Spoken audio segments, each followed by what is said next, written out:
दोस्तों आज हम लोग पढ़ेंगे शैशव अवस्था में शिक्षा का स्वरूप यानी nature of education in infancy. तो चलिए फ्रेंड शुरू करते हैं वीडियो।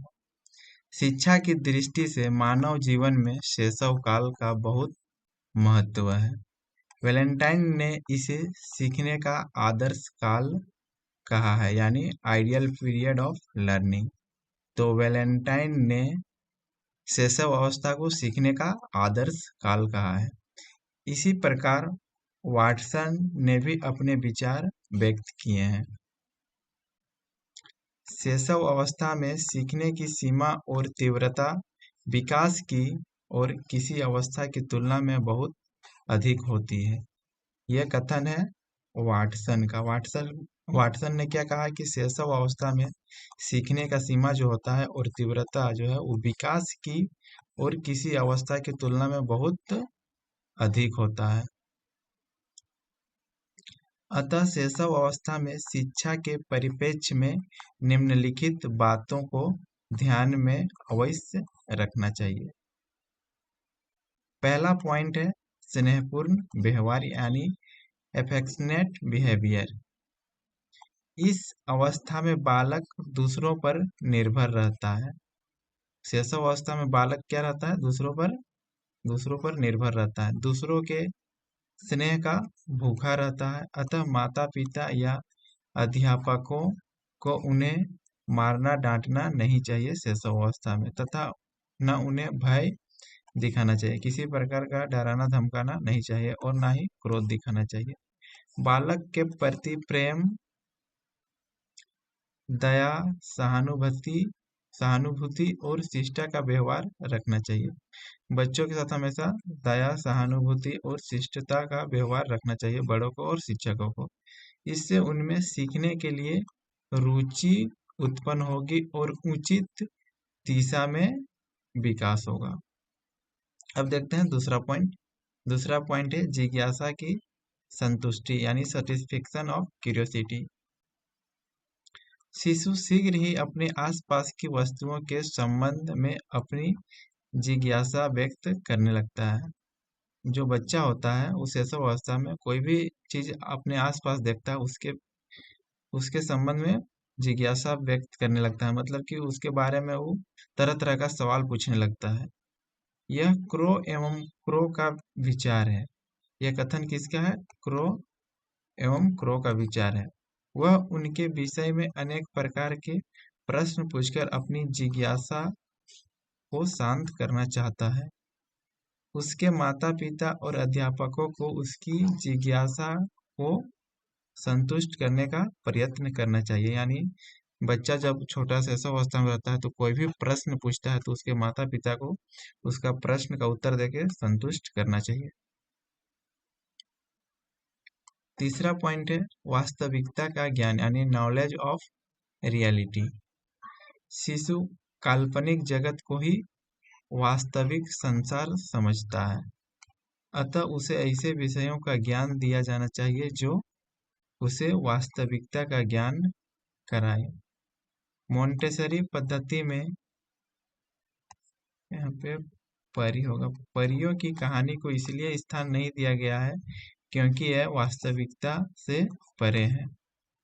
हमेशा बच्चों को जो है वो वास्तविक ज्ञान देना चाहिए। जो काल्पनिक जो जगत को वो जो वास्तविक मानता है उससे उसको दूर करना चाहिए।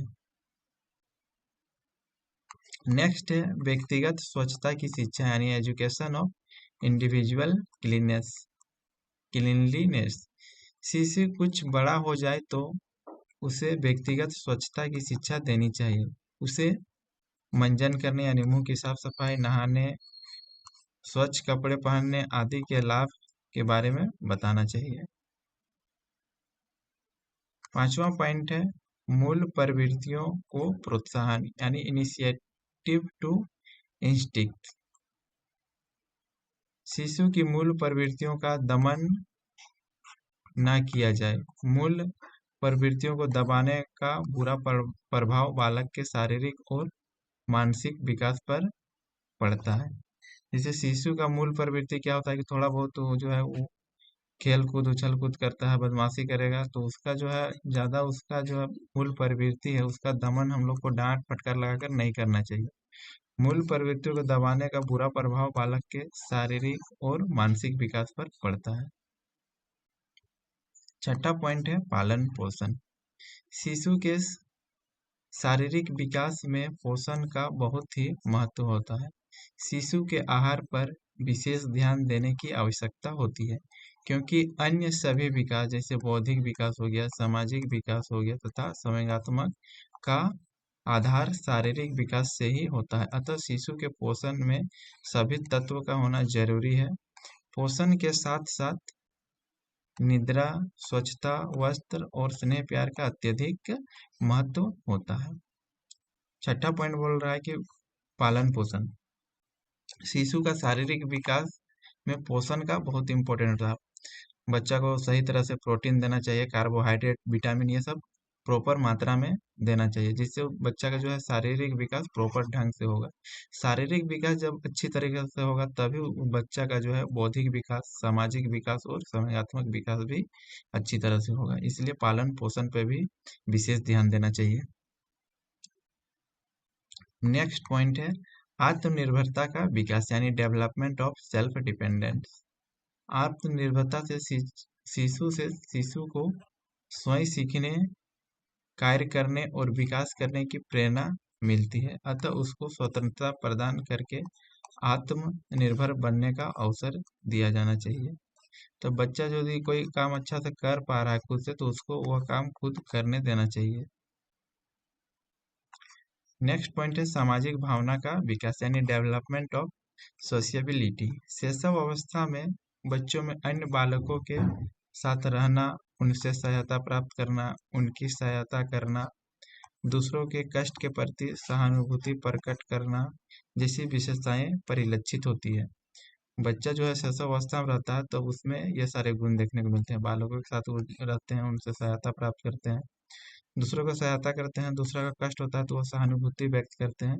ये सब विशेष गुण देखने को मिलता है। अतः भाषा विकास के साथ सामाजिकता का विकास होने लगता है। इस समय बड़ों का अभिवादन करना, परिचितों से व्यवहार करना आदि सीखना उचित रहता है। अन्य बालकों के साथ उसे अंतःक्रिया यानी इंटरेक्शन के अवसर उपलब्ध कराने चाहिए, जैसे अन्य बालकों के साथ खेलना, साथ साथ खाना, वार्ता, ये सब भी करने के लिए स्वतंत्र छोड़ देना चाहिए। इससे वे दूसरों के साथ मैत्रीपूर्ण व्यवहार करना सीखेंगे और दुर्बल बालकों के प्रति सहानुभूति की भावना का विकास होगा। नेक्स्ट पॉइंट है आत्म प्रदर्शन के लिए अवसर यानी opportunity for self assertion.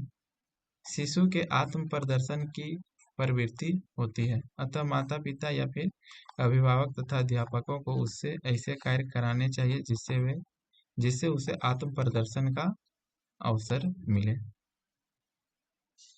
10वां point है आत्माभिव्यक्ति के लिए अवसर यानी अपॉर्चुनिटी फॉर सेल्फ एक्सप्रेशन। शिशु को आत्म अभिव्यक्ति मतलब है कि कोई चीज खुद से एक्सप्रेस कर पाए का पूर्ण अवसर प्रदान किया जाना चाहिए। बच्चों को कुछ भी बोलने का अवसर जरूर देना चाहिए। आत्म अभिव्यक्ति के लिए मातृभाषा सबसे अच्छा माध्यम है। आत्म अभिव्यक्ति के लिए मातृभाषा जो है सबसे अच्छा माध्यम है। अतः अभिभावकों और अध्यापकों को चाहिए कि शिशु की छोटी छोटी कहानियां, कविताएं सुनाएं और याद करवाएं तथा उससे सरल भाषा में बातचीत करें। नेक्स्ट पॉइंट है क्रिया तथा खेल द्वारा शिक्षा यानी learning by doing and playing. शिशु जन्म से ही क्रियाशील होता है, खेल में उसकी सहज रुचि होती है, अतः खेल द्वारा और करके सीखने का उसे पूर्ण अवसर देना चाहिए। इस संबंध में स्ट्रैंग ने कहा है कि शिशु अपने और संसार के बारे में अधिकांश बातें खेल द्वारा सीखता है। नेक्स्ट पॉइंट है मानसिक क्रियाओं के अवसर यानी अपॉर्चुनिटीज फॉर मेंटल एक्टिविटीज। शिशु को ऐसे अवसर अधिक से अधिक उपलब्ध कराने चाहिए जिससे कि वह ज्ञानेंद्रियों के द्वारा मानसिक क्रियाएं जैसे सोचना, विचार करना, समझना, पहचानना में संलग्न हो सके। बच्चों को ऐसे कार्य देना चाहिए जिससे उनकी ज्ञान इंद्रिया जो है वो सक्रिय हो, जैसे कि सोच सके, विचार कर सके, समझ सके और पहचान सके। बट के अनुसार 3 वर्ष का बालक वस्तुओं पर ध्यान केंद्रित कर सकता है। 3 वर्ष का बालक वस्तुओं पर ध्यान केंद्रित कर सकता है, ये बट ने कहा है। नेक्स्ट पॉइंट है अच्छी आदतों का निर्माण यानी फॉर्मेशन ऑफ गुड हैबिट्स। व्यक्ति की आदतें ही उसके भावी जीवन का निर्माण करता है। शिशु को प्रारंभ से ही दैनिक व्यवहार और सामाजिक शिष्टाचार के लिए प्रेरित करना चाहिए। नेक्स्ट पॉइंट है व्यक्तिगत विभिन्नता पर ध्यान यानी अटेंशन ऑन इंडिविजुअल डिफरेंस। विकास का स्वरूप बताता है कि शिशुओं में व्यक्तिगत विभिन्नताएं होती है।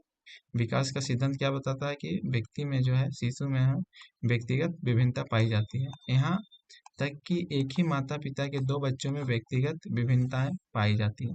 कहना चाह रहा है कि किसी माता पिता के 2 बच्चे हैं तो दोनों बच्चों में अलग अलग व्यक्तिगत विभिन्नता भी पाई जा सकती है। अतः शिक्षा देते समय व्यक्तिगत विभिन्नताओं पर ध्यान रखा जाना चाहिए।